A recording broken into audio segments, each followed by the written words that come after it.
Hey y'all, coming to y'all with a message per usual. So I was listening to this interview that Doja Cat did in reference to how everyone is receiving this place that she's in, right? The way she's looking, the way that her music is starting to sound, and how it's reminiscent of a lot of demonic things, right?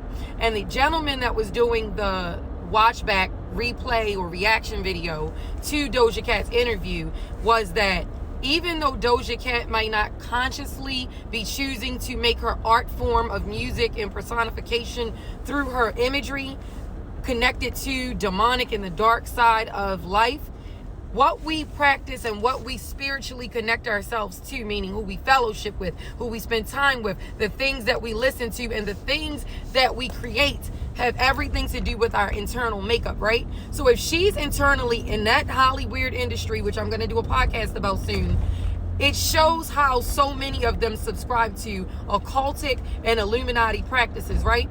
And so when you start breaking it down in that way, when they are subscribing to and being around people who subscribe to the spiritual connection to the dark side of life, the demonic, the satanism, the devil's work, right? Their art form is going to start mirroring that. So even though Doja Cat might not consciously be making a decision, which she feels like a lot of people are making a mockery of her now because of their reactions to the way she's presenting herself, she has to be realistic. What are you subscribing to, my love, when you're not creating, when you're just in your day-to-day life?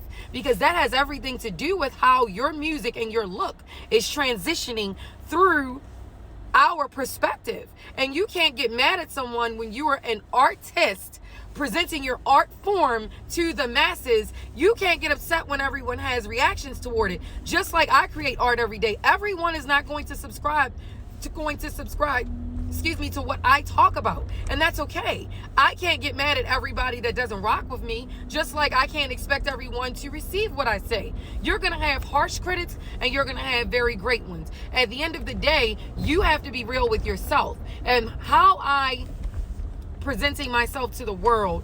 Is this going to be meaningful, or is it tearing away from my brand? And when you start realizing that maybe you're tearing away from your brand, you have to ask God to help you pivot away from your ways. Because my loves, God is sitting up in heaven judging everything that we say and do. And trust and believe judgment day is near. And when judgment day comes, you have to ask yourself, am I operating in a space that would be pleasing to God, or am I operating in a space that is impartial?